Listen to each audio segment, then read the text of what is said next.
વડોદરાથી મોટા સમાચાર સામે આવ્યા છે। કલાલી હત્યા કેસમાં વડોદરા ક્રાઇમ બ્રાન્ચને મોટી સફળતા મળી છે। હત્યાના મુખ્ય આરોપી દર્શન મારવાડીને ક્રાઇમ બ્રાન્ચે ઝડપી પાડ્યો છે। આરોપી મુંબઈથી વડોદરા પરત ફરી રહ્યો હતો ત્યારે કપુરાઈ વિસ્તારમાંથી તેને દબોચી લેવામાં આવ્યો છે।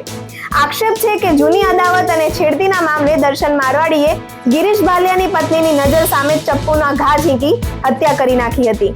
આરોપી સામે અગાઉ પણ પ્રોહિબિશનના અનેક ગુનાઓ નોંધાયેલા હોવાનું સામે આવ્યું છે, જ્યારે ફરાર આરોપી કરણ મારવાડીની શોધખોળ હજી પણ તેજ કરવામાં આવી છે। એસીપી અશોક રાઠવાએ આરોપીની ધરપકડની પુષ્ટિ કરી છે।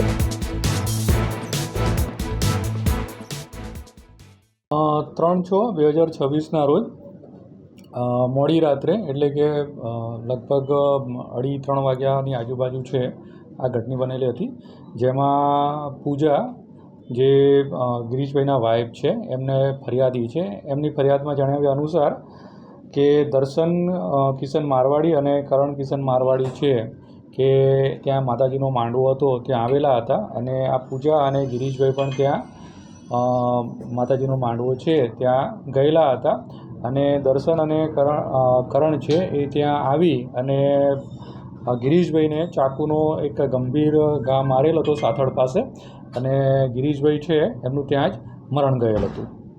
હત્યા કરવાનું કારણ એવું છે કે 29/4 આ લોકો આમના કોઈક દહેગામમાં સગા સંબંધીને ત્યાં લગ્નમાં ગયેલા હતા અને ત્યાં લગ્નમાં જતાં આ પૂજાબેન છે અને આ દર્શન છે એની વચ્ચે કોઈક બન્યું છે કે કંઈક છેડતી કરી છે પૂજાની।